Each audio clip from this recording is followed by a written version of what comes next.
El programa de esta semana viaja a uno de los lugares más impresionantes de Castilla y León.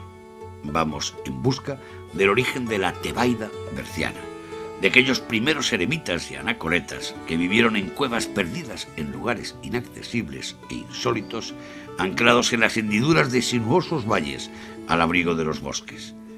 Llegamos cuando las primeras nieves coronan las cumbres de los montes aquilanos. No muy lejos de Peñalba de Santiago, recorreremos el sendero que nos conduce a la cueva de San Genadio. En el camino, comprobamos con admiración que a pesar de los siglos que han transcurrido, el escenario sigue intacto, lo que nos parece casi un milagro. En el Valle del Silencio se palpan sus huellas y hay quien asegura que también su espíritu. Emociona seguir las huellas de Fructuoso, Genadio, Valero y de los primeros mozárabes y monjes que poblaron estas montañas bercianas. Acompañados de Antolín de Cea, el rector de la Basílica de la Encina y profundo conocedor de las montañas de la Valdueza, descubriremos los restos del viejo monasterio de San Pedro de Montes y la joya visigótica de la iglesia de Santiago, en Peñalba, un templo marcado por sus bellísimos arcos de herradura que le convierten en una de las joyas del arte mozárabe en España. Pasearemos por las calles de Peñalba de Santiago a pleno día y durante las frías noches para confirmar que su arquitectura tradicional continúa intacta. Charlaremos con algunos de sus moradores, que son los verdaderos guardianes de su patrimonio cultural. Bajaremos de las montañas para visitar el monasterio de Carracedo, la poderosa abadía berciana que recibe a diario miles de turistas que siguen sorprendiéndose por la arquitectura monacal. El historiador berciano Vicente Fernández nos conducirá por el origen del monasterio que fundara el abad Florencio. Precisamente, este monasterio cisterciense es la fuente de inspiración de una bodega berciana, la bodega del abad, situada en Carracedelo. Sus vinos hacen guiños permanentes en las etiquetas a la iconografía monacal. Entraremos en sus instalaciones, recorreremos sus viñedos y cataremos los vinos de la bodega del abad con los enólogos que elaboran el tinto Carracedo. Ahora sí, comienza el Arcón. Nos espera el padre Antolín de Cea, bajo un castaño centenario. Él será quien nos desvele el origen de la tebaida berciana. Todo un honor, el rector de la Basílica de la Encina, que me va a desvelar algunas de las incógnitas que este programa quiere aclarar. Lo primero, la tebaida berciana. ¿Qué es la tebaida? ¿Cuál es su origen? ¿Y por qué en este lugar de León? La tebaida es un paraje donde la soledad es sonora, un territorio donde el hombre se sienta bien consigo mismo, con Dios y con la naturaleza. Se refiere a un desierto que había cerca de la ciudad de Tebas. Allí en el siglo III, algunos cristianos se retiraron para encontrarse huidos del mundo en un momento de guerras, de ruido, de grandes ciudades. Preferían buscar la santidad en contacto con Dios y con ellos mismos. ¿Qué tiempo estamos hablando? ¿De qué espacio? ¿De qué siglo? En torno al siglo III. Allí nació, cerca de la ciudad de Tebas, en el desierto, la tebaida. Y se fue trasluciendo esa palabra tebaida a otros parajes como este, donde nació el monacato. Venimos de la cueva de San Genadio, un lugar casi inexpugnable. ¿Cuál es el significado? Estamos en un lugar elegido, precisamente por muchos monjes, para huir del mundo y para labrar su propia santidad. Algunos vivían pues de manera individual en cuevas o en refugios que se iban haciendo en las montañas y fueron poco a poco entrando en contacto con otros, pero inicialmente, digamos, la soledad formaba parte de su vida religiosa. ¿Qué motivó aquellos hombres, aquellos monjes, aquellos santos, aquellos anacoretas a esconderse en estos lugares. ¿No le ha pasado a usted alguna vez que en esta vida urbanita que llevamos se encuentra el pensamiento tan lleno de cosas que busca huir al monte, huir al silencio, porque el silencio también le cuida los nervios y le cura del bullicio de la gran ciudad? Una vida de guerras, una vida de dificultades hace que para el encuentro con Dios y para el encuentro con la naturaleza y para crear armonía interior, el hombre busque el silencio y busque la soledad y se centre solamente en lo que él considera importante, construir la propia santidad. Sin duda, San Genadio hubiese sido un buen presidente de una confederación hidrográfica, porque iba a rentabilizar mucho, era capaz de cambiar el curso de los ríos. ¿Qué cuenta la leyenda o el milagro de ese cambio de cauce del río? Dice que Genadio amaba tanto la soledad que le molestaba el río y rogó a Dios que le liberase de aquel ruido. Y bueno, pues el río se separa, pasa por una especie de rocas, da la vuelta y desde la cueva no se oye el ruido, ni casi los pájaros. De tal manera que esto da nombre al valle y al río. El río Silencio, el valle del silencio, porque el silencio es lo más bello y lo más importante de este valle. Todos los jugadores de ajedrez, muy comprometidos, conocen a San Genadio. ¿Qué relación tiene el ajedrez con San Genadio? Bueno, el ajedrez es un instrumento típico solo de San Genadio. Era un monje culto y era un hombre que conocía muy bien el juego del ajedrez, que no es un juego ciertamente para gente que no piense los envites, que no tenga capacidad de reflexionar. La parroquia de Peñalba tiene uno de los ajedrezes más antiguos de Europa. Es toda una joya. Se le conoce con el nombre de ajedrez de San Genadio.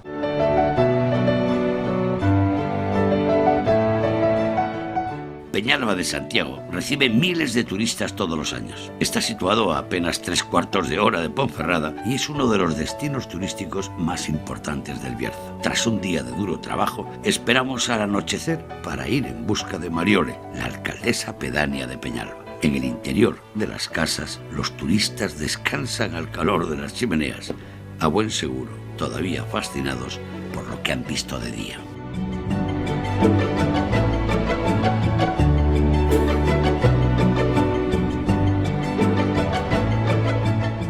Mariole, tu pueblo es bonito hasta de noche. Hombre, claro, es que como se ven las estrellas aquí, no se ven en ningún sitio. La arquitectura es, vamos, para mí es una pasada que tiene que mantenerse para muchos años. Tu acento te delata, tú no eres berciana. Soy holandesa. ¿Y qué hace una holandesa perdida en las montañas del Bierzo? Pues tener un marido que es de la zona y haber encontrado Peñalba hace unos 30 años más o menos y enamorarme completamente. Claro que la fuente de riqueza de tu pueblo y el motor de la economía es el turismo. Es el turismo, sin duda alguna. Hay dos negocios que son bar, restaurante, mesón, que es la cantina de Paco Echar y el nuestro, que es el Rumos de Loza. Tenemos la Masierra, que es un mini albergue que la lleva Pilar de la Cal, y hay una pequeña tienda de artesanía que lo lleva Carlos Viñambres. ¿Cuántos turistas visitan Peñalba de Santiago a lo largo del año? Pues por lo menos más de 20.000 al año. Suben mucha gente, efectivamente, sube para hacer una visita de día, solamente un día, pero hay mucha gente que también que se quiere quedar un par de días, hacer senderismo y todo esto, y entre todos, pues un montón de gente. Al margen de que sea una población que está catalogada como un conjunto histórico-artístico y que su arquitectura popular está refrendada por la administración, siempre se ha conservado muy bien.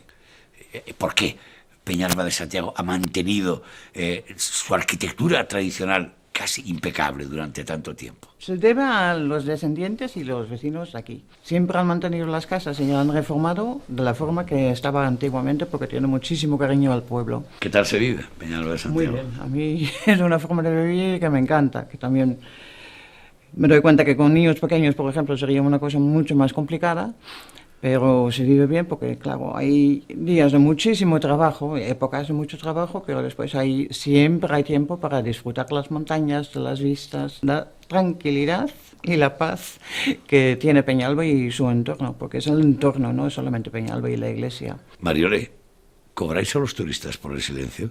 No, el silencio se lo regalamos. Y es un regalo muy bonito, además, porque cuando la gente se va a la Bahía del Silencio, donde tienen una experiencia muy especial, que es un regalo que se da y no se cobra nada por eso. Sin salir de Peñalba de Santiago, y ahora, a plena luz del día, nos dirigimos a la joya mozárabe, a la iglesia de Santiago.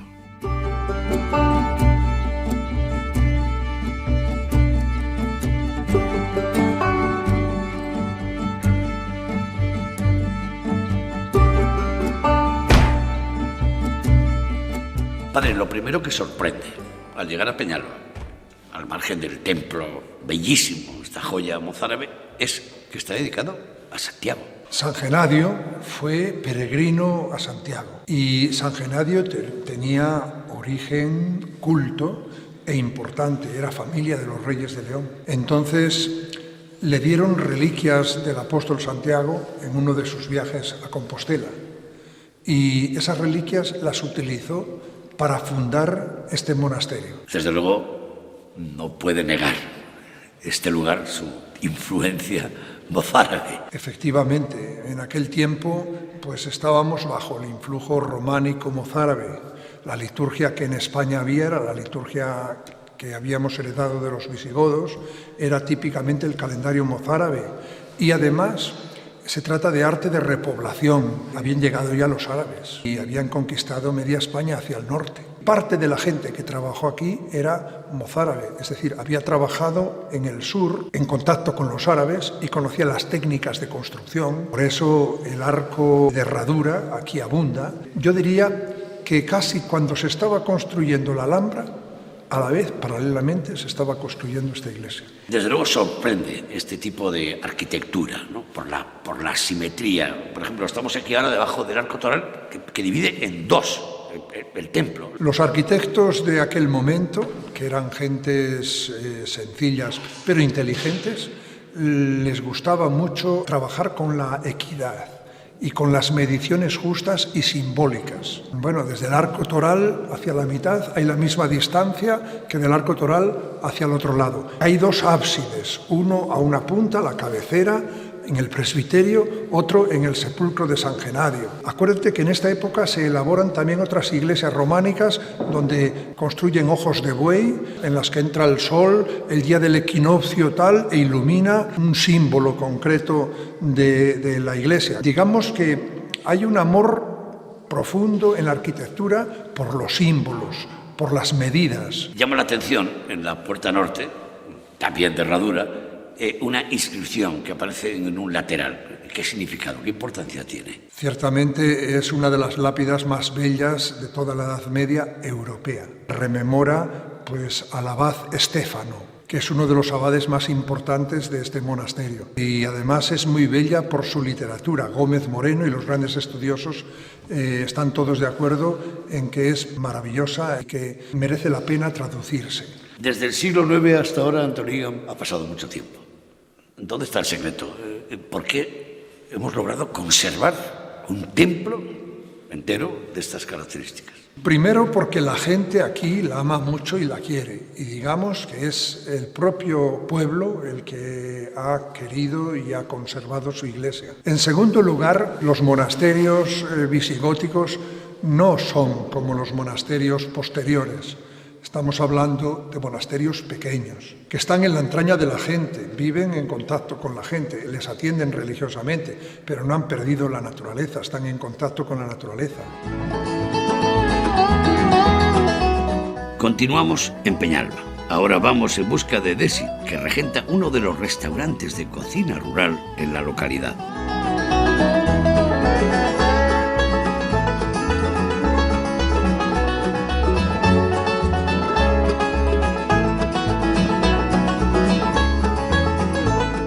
¿Cuántos años lleváis ya con el restaurante? Llevamos 5 años. 5 años. Sí, 5 años abiertos. Estos son tus famosos garbanzos con pulpo. Sí, nuestros clientes lo adoran y se enfadan cuando no los tenemos. En tu restaurante nunca faltan estos platos. Efectivamente. El caldo es porque lo demanda la gente. Además, Caldo de berzas. Caldo de berzas, efectivamente. Es con lacón, se hace un caldo con lacón, chorizo y panceta. Después lo típico, alubias, patata y Lleva un poco de unto berzas. también. Y un poquito de unto. Vienen muchos gallegos aquí y me felicitan por el caldo. Y para mí es como cuando vienen los vascos y me felicitan por el pisto que preparo. Desde luego me parece heroico, al margen de que pueda ser negocio o no, el que pequeños restaurantes de cocina rural os mantengáis en lugares como Peñalba de Santiago, pero lo hagáis todo el año, que prestéis un servicio a la población, que no dejéis nunca tirados a los turistas que vienen aquí. Oye, eso tiene su mérito. Y además sois restaurantes de altura, solamente por el nivel del mar. He trabajado toda mi vida en hostelería y si me volvieran a hacer, volvería a hacer el mismo trabajo. Estoy muy satisfecho de mi trabajo. Es más, aquí cuando hay que está a tope, no me gusta, la verdad. Me encanta tener esto lleno, pero que la gente relaja. A mí lo que me importa es ver la gente disfrutar. Hombre, no está bien que lo diga yo, pero yo si voy a un pueblo y hay un bar o un restaurante cerrados, que no puedo tomar un café, pues es duro porque yo si hubiera dedicado tanto tiempo a las bibliotecas como le dedico a los bares, hoy sería un catedrático. Me encanta entrar en los bares, me encanta tratar con la gente. Y claro, un pueblo que no haya un bar es muy duro, vamos, yo lo considero así, porque llegas, quieres tomarte algo calentito, ir al baño, y que no haya esa posibilidad, pues es un chasco, sí, efectivamente. Los fines de semana, las temporadas altas, está lleno de turistas. Bueno, aquí vienen muchos turistas a Peñalba de Santiago, pero ¿cómo son los inviernos? Maravillosos. Yo me crié en Ponferrada, marché de Ponferrada cuando el Bierzo era triste, oscuro, pesimista, debido a que el río Sil y el Bueza eran negros. Estaba lleno de escombreras de las minas, por desgracia. En una ocasión vine al Bierzo de vacaciones, quise comprar un carro y me dijeron, vete a Peñalba. Vergüenza siento, nunca había estado en Peñalba. Con 30 años conocí yo Peñalba y uno de los rincones más bonitos que yo he visto en mi vida es en Peñalba. Bueno, oye, pues irá bien. Hay turistas, hemos visto mucho movimiento, el restaurante funciona. Sí, pero no todo el año.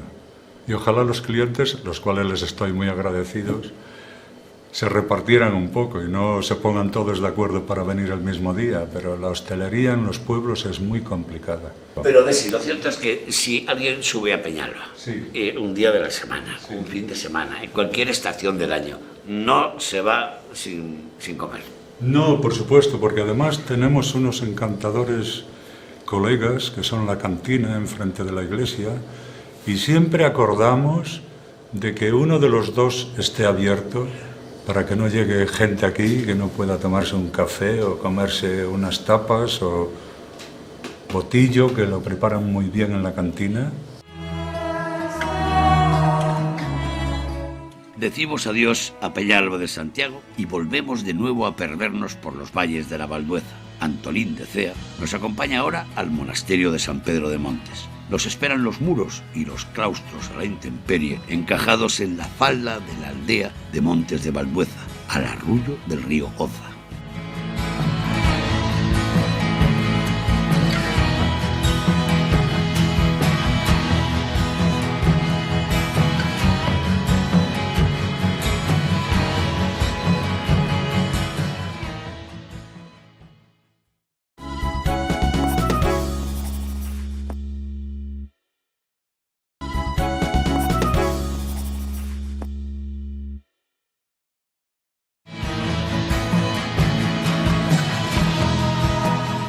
Antolín, ¿dónde estamos sentados? En el coro bajo del monasterio de San Pedro de Montes. Por fin, en el entorno del monasterio estamos bajo techo. Sí, además un techo románico maravilloso que tiene gran calidad monumental. Estamos en la iglesia de San Pedro de Montes, que está abierta al culto y además mantiene obras en su interior. Está abierta al culto, aunque en el pueblo actualmente hay muy pocos habitantes. Está abierta al público y se puede visitar. Y hay una guardesa que con iniciativa propia, sin ayuda de la Junta de Castilla y León, hace una tarea maravillosa de ponerla a disposición de los que se acercan aquí.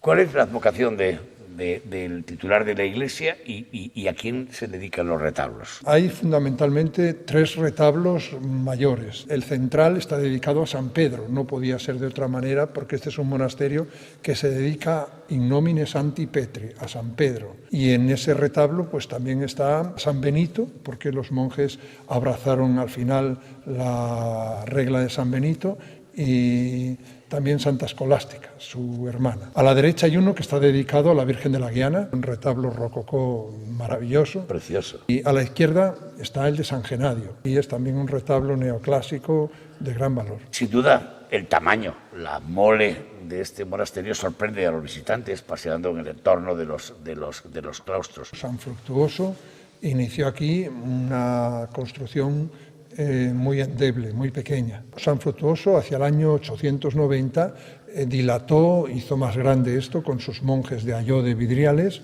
y ciertamente los reyes de León le ayudaron con la quintería, dándole las riquezas de 5 pueblos de alrededor. Fue administrador de justicia del valle, con lo que seguro que llegó a tener en algunos momentos abrazada ya la regla de San Benito, hasta unos 85 monjes. Por cierto, hay una placa, una inscripción latina que se puede leer con toda claridad. ¿Eso qué significa? Es la mejor guía que se haya podido escribir del monasterio.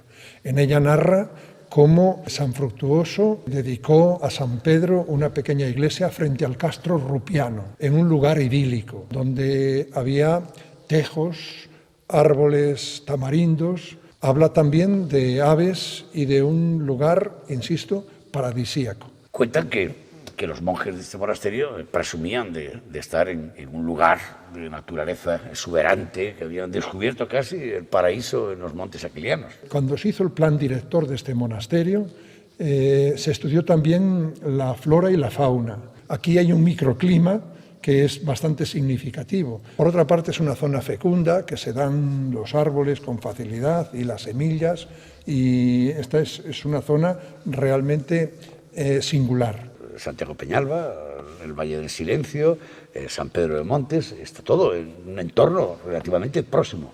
Próximo y además muy fecundo. Si se hace a pie, por el camino que llaman aquí de las Furnias, puede llegar en medio de una naturaleza especial, pues a la cueva San Genadio y a Peñalba. ¿Cuál es el futuro de este monasterio de San Pedro de Dueñas? Si pudiera pedirle una gracia a la Virgen de la Encina, ¿qué le pediría para este monasterio? Después de la desamortización fue surgiendo poco a poco el pueblo en la medida en que moría el monasterio. Hoy también está muriendo el pueblo, como muchos pueblos de Castilla. Yo tengo mucho miedo, pero yo espero que el monasterio salve al pueblo de nuevo. Los antecedentes del Bierzo están aquí. El plan director dice que la salvación de esto está en darle un uso. En el interior de la iglesia del monasterio saludamos a Pilar. Ella es quien se encarga de custodiar las ruinas y enseñar el monasterio a los turistas.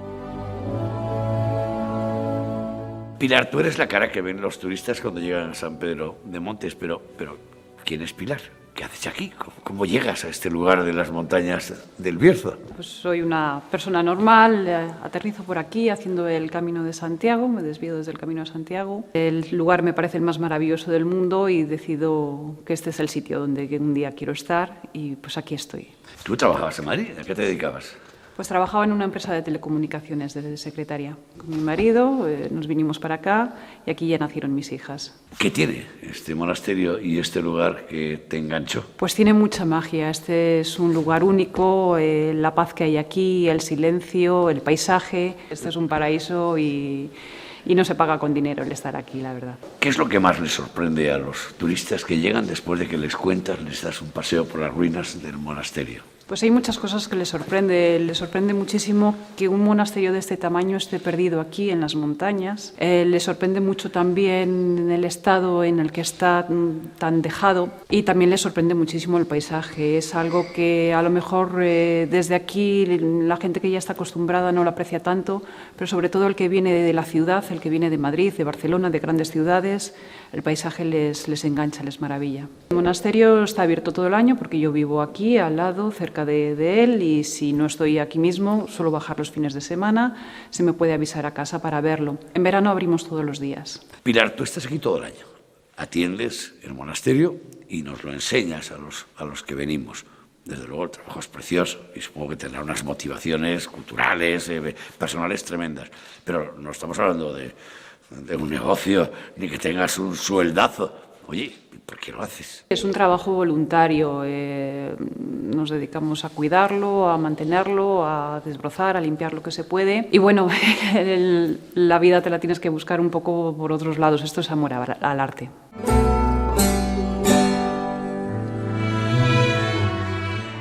Decimos adiós a los valles de la Valdueza para dirigirnos a Carracedelo, en el centro de la olla berciana. Entraremos en otro gran monasterio berciano, la abadía cisterciense de Carracedo. En los restos de uno de sus viejos claustros nos espera el historiador Vicente Fernández.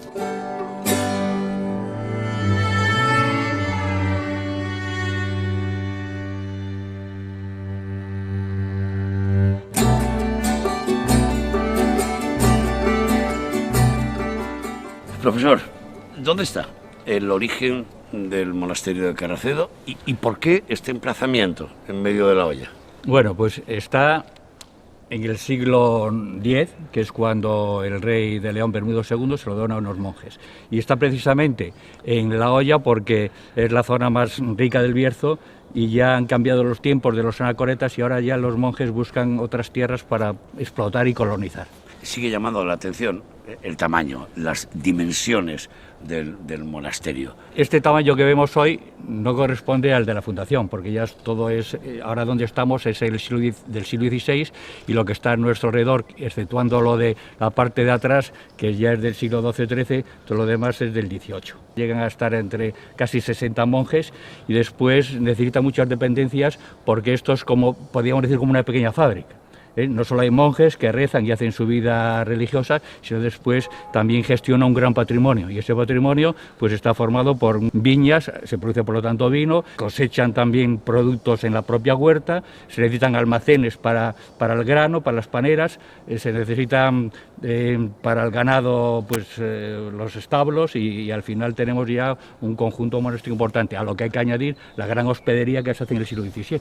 El monasterio de Carracedo, ¿qué orden es la que logra ponerle en mejor momento de esplendor? Pues son los cistercienses, a partir del 1203 cuando se une Carracedo, el monasterio, al Cister, porque antes hay que significarlo que esto fue una propia orden. Carracedo fue la cabeza de su propia orden donde había 13 monasterios repartidos por la provincia de León, por Zamora, por Asturias e incluso por Galicia. Lo que pasa es que a partir de 1213 es cuando ya el dominio monástico alcanza su gran desarrollo, su máxima expansión y viene una de las épocas de florecimiento y de riqueza. Vicente, ¿qué personajes históricos podemos vincular? Supongo que serán muchos, pero aquellos que tú destacarías. Yo creo que entre la selección que podemos hacer tiene que estar el abad Florencio, que es el que dirige y preside el monasterio en sus momentos culminantes, ya a finales del XII y principios del XIII. Y después ya Jerónimo Llamas es uno de los monjes más famosos, un intelectual del siglo XVII. Dando un pequeño salto también nos llevamos al XVIII y una de las figuras ilustres que los visitan pues está Jovellanos, el gran erudito español. Como estamos en el Bierzo no podemos olvidarnos de Enrique Gil Carrasco, que evidentemente pasa aquí muchos tiempos y le va a servir también de inspiración para hacer su gran obra como es el Señor de Bembibre. Y después ya pues finalmente para rematar con la Reina Sofía, que es la que inaugura las obras de restauración. Todo donde estábamos ahora estaba cubierto por la maleza, algunas de las paredes que vemos ahora esas no existían porque estaba todo cubierto y en mal estado. Y a partir de ahí ya al menos se ha conseguido eso, pues conservarlo. ¿En qué momento empieza el declive hasta llegar al abandono del monasterio de Carracedo? Pues el declive empieza pues a principios del XIX, con la francesada. Cuando los franceses, sobre todo con la retirada de May, cuando abandona Galicia, pues prende fuego a 33 pueblos del Bierzo y uno de los lugares también el que van a ser asolados por los franceses pues va a ser este monasterio. Vicente, yo sé que eres un historiador que conoces muy bien la provincia, la región y por supuesto el Bierzo como berciano, pero yo quiero que te pronuncias sobre qué nos aporta este monasterio dentro de la gama patrimonial del Bierzo. No se puede entender el patrimonio del Bierzo sin Carracedo, ¿no? por la propia historia y por lo que tenemos hoy aquí, ¿no? Porque tenemos un edificio interesante desde el punto de vista arquitectónico, con todas estas dependencias medievales, como es la cocina de la reina, como es el archivo, como es la sala capitular, como es la iglesia ya que se hace en el siglo XVIII, y por lo tanto es un referente, un hito de todo el patrimonio cultural y arquitectónico del Bierzo, ¿no? Y después es un referente también que está en el entorno del Camino de Santiago y que ya desde el siglo XVII, desde el momento en que se construye el claustro reglar, pues aquí van a pasar pues muchos forasteros, muchos visitantes ilustres y muchos peregrinos, por lo cual estamos enlazando la historia del monasterio con la historia del Camino de Santiago, que está también en íntima relación con lo que es el Bierzo.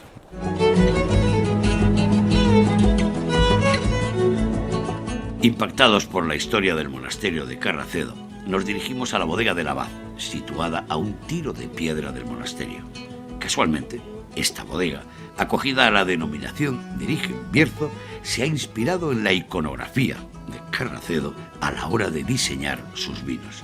Esta bodega, en la última década, se ha hecho un hueco entre las referencias bercianas por su implantación internacional. Antes de entrar en la bodega, vamos en busca de José Luis Santín, un veterano de la enología berciana, que nos espera a pie de viña. Con él recorreremos una parte de los viñedos con los que se elaboran los vinos de la bodega del abad.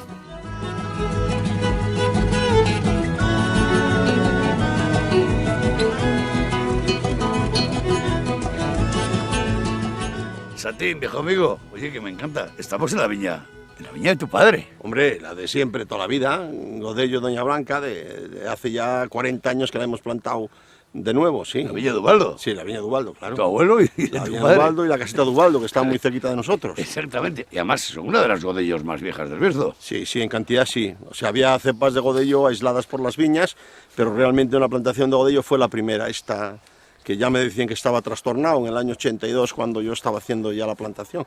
Como pones blanco, y para mí el godello es una de las variedades de más futuro del mundo, tiene un pH y una acidez total que no la tiene ninguna variedad en el mundo de blancas, sobre todo en España. ¿Cuántos ciclos vegetativos y cuántas vendimias llevas a la espalda? Más de 40 años. Yo ya venía cuando crío aquí con mi padre, cuando araba con los bueyes los obreros que tenía, y me quedaba ahí en la pradería ahí abajo, y ya más o menos siempre estuve en contacto con el viñedo ya de toda la vida. Pero es uno del grupo de enólogos bercianos de los primeros tiempos. Pues sí, evolucionando a lo moderno, pero bueno, yo creo que ahora mismo estamos haciendo cosas muy distintas totalmente. ¿Cómo ha cambiado la mencía y el godello? La mencía hoy tiene un futuro enorme. Hay cepaje muy viejo que no lo puede tener nadie en ninguna parte del mundo, entonces hay que aprovechar eso. Esa estructura, ese cuerpo, ese tanino que tiene dulce, es muy importante la mencía hoy. Santín, tú has dicho toda la vida que la clave del éxito de los vinos del Bierzo de hoy está aquí, en estas viñas. Estoy de acuerdo, totalmente. Es el futuro del Bierzo, principalmente pasa por que la gente plante viñedo, que las bodegas vendan todo lo que tienen que vender y exportar muchísimo, que hay muchas posibilidades, porque con el godello y la mencía hay un futuro terrible, enorme.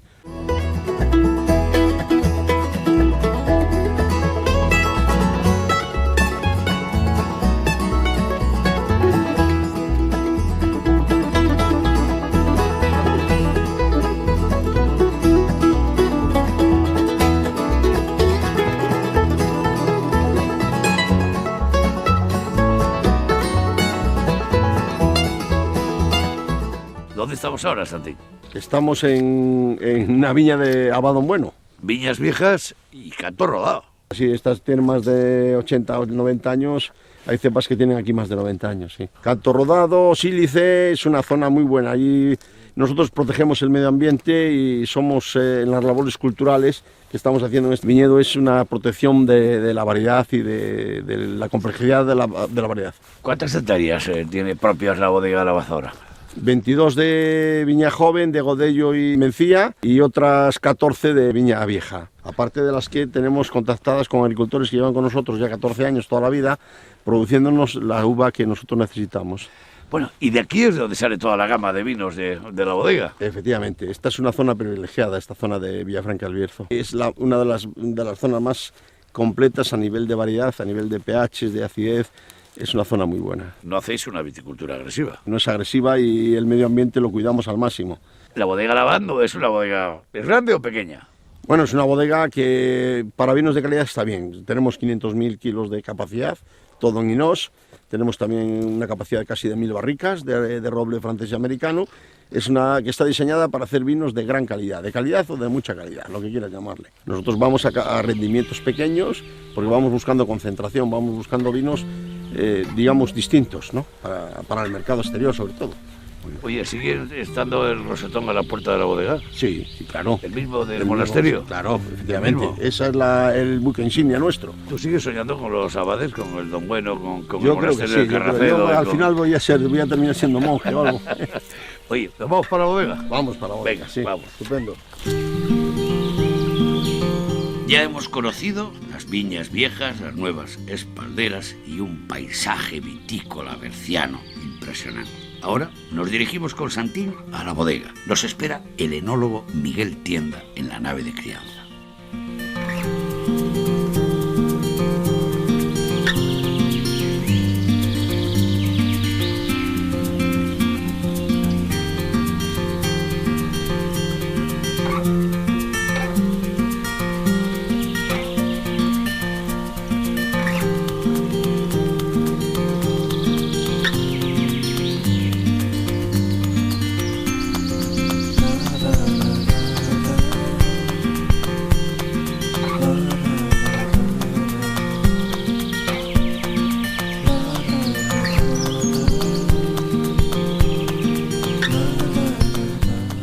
Miguel, nada más entrar en la nave de crianza, innovación y primicias de futuros vinos. He visto el tino y el huevo. Efectivamente, bueno, la filosofía un poquito de la bodega pasa por innovar también con los vinos, hay que adaptarse un poquito a las tendencias y hacer pequeñas elaboraciones con ese tipo de depósitos. Son primicias por supuesto. En el futuro todavía, ¿no? Eso es, está por descubrir todavía, pero bueno, digamos que es un proyecto que andamos varios años detrás de él y muchos años de estudio de ver distintas zonas, de distintos viñedos y dar un poquito con la tecla. Bueno, ya que estamos en la nave de crianza, ¿cuál es la filosofía de Duela? ¿Cuál es la política de roble que seguís? Sí, un poquito la filosofía pasa pues, por renovar periódicamente el parque de barricas 3, 4, 5 años máximo, con un 80% de roble francés, porque nos da un poquito más de complejidad que el americano, y sobre todo porque el protagonista siempre sea el vino y no la madera. Supongo que como os pasa a todos, ¿no? Con distintos tipos de torrerías. Así es. Un poquito la idea nuestra es que la variedad mencía, con la madera que mejor se adapta, quizás sea con maderas provenientes de Borgoña, y para eso trabajamos, pues, por ejemplo, con Bertomier, trabajamos con tonería como Boutes, como Adur, como Seguímoro, pero siempre intentamos darle un perfil a esa barrica, a esa crianza de Borgoña. Hablamos con Santín hace un ratito, la importancia de la viña, de los suelos, del terroir, ¿no? La diversidad de los suelos del Bierzo. Luego os toca elegir la madera adecuada a cada pago. Efectivamente. La idea también de la bodega es pasar por elaborar vinos en función a la altura, a la altitud, porque lo bueno que tenemos en el Bierzo es que tenemos muchas orientaciones y muchas altitudes y latitudes, y luego por el tipo de terreno. Todo eso se traduce en los vinos. ¿Hacemos un repaso rápido de la gama de vinos de la bodega? Me parece muy bien. Vamos a empezar con el blanco, por ejemplo, con el Godello Joven del año 2013, Abad Don Bueno, que yo creo que es un vino... Es obligado, un blanco joven, una expresión, y además la Godello está cada vez acentuando mucho más, entrando entre las variedades blancas, ¿no? Eso es. Yo creo que hay mercados que demandan pues ese tipo de vinos muy frescos, vinos muy aromáticos, con un perfil un poquito distinto a lo habitual en España, y que son vinos muy florales, muy afrutados. Tenemos aquí también el Abad Don Bueno 2013, fermentado en barrica, que ya es un vino con más complejidad, con más estructura, por su paso por barrica. Y se está comportando además muy bien, la Godello en barrica, se está comportando de maravilla. A mí personalmente me parece que es un vino súper interesante, súper complejo, y que también ciertos mercados demandan este tipo de vinos. La Godello es la señora del blanco en la bodega, sí. Pero la reina es la mencía, sin duda, en el tinto, ¿no? Eso es. ¿Monovarietales todos? Monovarietales, hacemos tanto de blancos como de tintos, vinos monovarietales, para el blanco el Godello, para los tintos la mencía. Este vino en concreto, también Abad Don Bueno, vino, digamos, joven del año, que la verdad que gusta mucho porque es un vino muy agradable, muy fresco y con un paso de boca pues bastante agradable. Además hay un perfil de consumidor que quiere la mencía, con con todo su componente frutal, su toque mineral, y la prefiere, y además la puede probar tal cual. Tal cual. A partir de ahora ya empieza a tocar la madera. A llegar a la de matices. Aquí tenemos lo que es nuestro Mencía por excelencia, quizás el vino que más éxito tiene, y también en relación calidad-precio, todo hay que decirlo. Tiene un breve paso por barrica, entre 9 y 12 meses, un paso por madera con roble francés y se compagina con un poquito de roble americano. Yo creo que es un vino súper interesante. Lo cual se le da más estructura, se le enriquece, se le llena de matices especiados a la propia Mencía. Y la verdad que cada vez fuera de las fronteras se demanda mucho ese perfil de vinos, porque es un vino muy fresco, con un poquito de madera, pero que es muy representativo de la variedad de la Mencía. Aquí tenemos ya un vino un poquito más serio, un vino más tradicional, incluso en la elaboración. Señorío de Valcarce. Señorío de Valcarce. Y aquí nos vamos ya prácticamente a 12 meses de crianza en barrica, nueva, de roble francés. Es un vino de un viñedo pues mucho más antiguo y también buscamos y jugamos un poquito con los suelos. Lo que más tiene que predominar en nuestros vinos, sin duda, tienen que ser los aromas primarios, aromas de la fruta, de la variedad. Y aquí está complementado con un paso por barrica, con notas especiadas, el carácter mineral propio de la Mencía. Que supongo que ahora ya con el Caracedo se tiene que multiplicar las virtudes. Este es un poquito, bueno, pues nuestro buque insignia, nuestro pues vino de alta gama, por decirlo de alguna forma, un vino de producción limitada y que proviene de 3 pagos, de 3 viñedos con distintos suelos y distintas altitudes para elaborar este vino. Dice Santín que aquí os lo curráis, se selecciona mucho la uva y la procedencia. Después de hacer un recorrido rápido por los vinos, Miguel, ¿cómo te trata la prensa, mis colegas, la prensa especializada, los prescriptores, cómo andamos en las puntuaciones? Bien, yo creo que, bueno, tanto a nivel nacional como internacional está teniendo muy buena crítica todos nuestros vinos. En concreto, bueno, aquí en España Peñín nos trata muy bien, estamos muy contentos. Buena puntuación con Peñín. Sí, muy buena. Y Parker, por ejemplo, en la última publicación de hace un año, tuvimos 5 vinos con 90 puntos o más. Por cierto, hablando ya de concursos internacionales y de puntuaciones Parker, ¿no? Esto tiene una incidencia tremenda en la exportación. Tú manejas la exportación de la bodega. ¿Cómo va la exportación? Bueno, pues la verdad que muy contentos porque, bueno, nosotros despegamos, digamos, hace 3-4 años a nivel internacional con las exportaciones y la verdad que cada vez tenemos más aceptación de nuestros caldos, de nuestros vinos en distintos mercados. ¿Cómo estáis en el porcentaje ahora? Pues mira, yo calculo que sobre un 60-40, 60% de exportación, un 40% en nacional. Sí que, bueno, el abanico de posibilidades es mucho mayor en exportación que en nacional. ¿Cuántas añadas o cuántos ciclos vegetativos? ¿Cuántas vendimias en el Bierzo llevas? Pues ya van 10 para 11. ¿Hablas berciano ya? Pues yo creo que sí, que se nota un poquito, ¿no? Despedimos a Miguel Tienda. En la sala de catas de la bodega nos espera Marta, la directora comercial.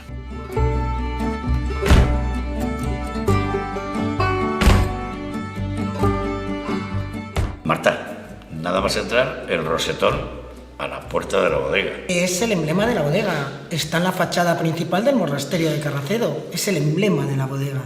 Y, por cierto, os ha motivado mucho el monasterio a la bodega. Nosotros en toda la botella, en el caldo, en la imagen, en todo, llevamos un corazón del Bierzo.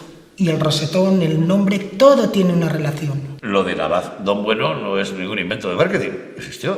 Sí, por supuesto. Es el abad Don Bueno era quien se encargaba de las labores hortofrutícolas de la época y por tanto también del vino. ¿Hasta qué punto ese toque cultural, ¿no? que identifica con el Bierzo, que identifica con los monasterios vinculados al vino, beneficia a la imagen del vino a la hora de salir a los mercados? Significa todo, porque yo lo que trato de inculcar a la gente que le vendo es que no solamente le estoy vendiendo un caldo, le estoy vendiendo el Bierzo, el corazón del Bierzo. Tus abad Don Bueno, tus Godellos, Mencías y tus Carracedo, ¿dónde van dirigidos? ¿Dónde encuentran mejor respuesta en el mercado? Estamos en fase de expansión, pero más representativos, por mencionarte las ciudades más grandes, estamos en Madrid de una manera bastante importante, estamos en Barcelona, estamos en Sevilla, Vitoria, Bilbao, Coruña y en fase de expansión. Intentaré llegar a más sitios que todavía me quedan, por supuesto.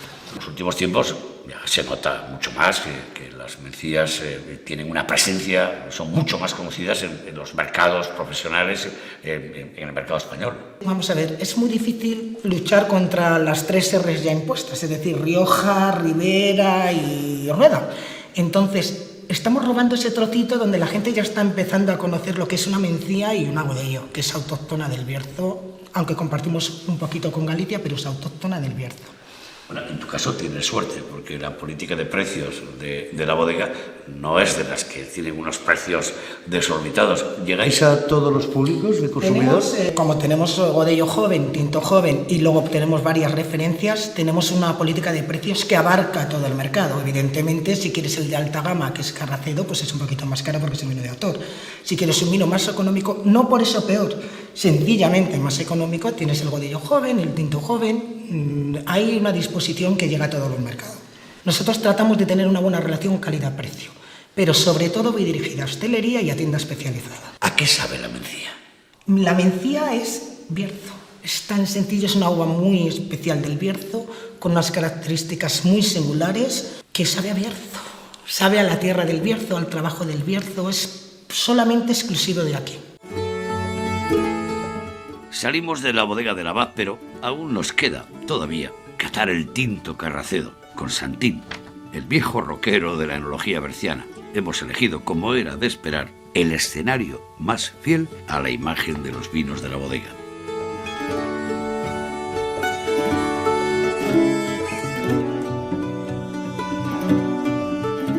Buen sitio para cerrar con el Carracedo, en el escenario que os identifica. Efectivamente. Nació aquí en Carracedo con el Abad Don Bueno y el Carracedo, que este vino es el vino más premiado de la bodega. En el 2003 ya tuvo un zarcillo de oro y un Bacchus de oro. Santín, si lo que está a tu espalda, el monasterio de Carracedo, os hubiese faltado una buena fuente de inspiración. Una colaboración ahí de varias personas, entre ellos los propietarios, se adaptaron al nombre porque es claro, el mensaje es muy cerquita de la bodega, estamos a menos de 1 kilómetro. Entonces aquí el Abad para nosotros será el representante de nuestra historia. Claro, claro. Tú serás consciente que la bodega del Abad ha hecho internacional al rosetón de la cocina de la reina. Efectivamente, lo tenemos en la fachada de la bodega, lo tenemos dentro de las oficinas, en el suelo, y lo tenemos en todas las etiquetas que han ido por todo el mundo.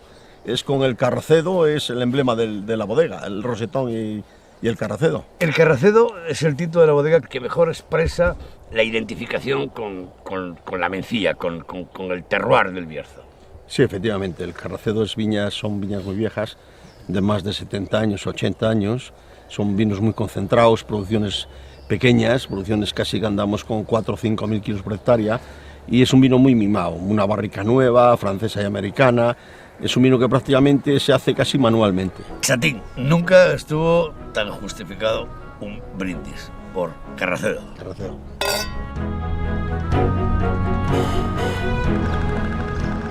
Llegamos al final del Arcón. Nos vamos con el recuerdo imborrable de las secuencias vividas en el Valle del Silencio. Ahora es a vosotros a quienes toca mover ficha. ¿Qué os parece? Si quedamos en la cueva de San Genadio, hasta la próxima semana.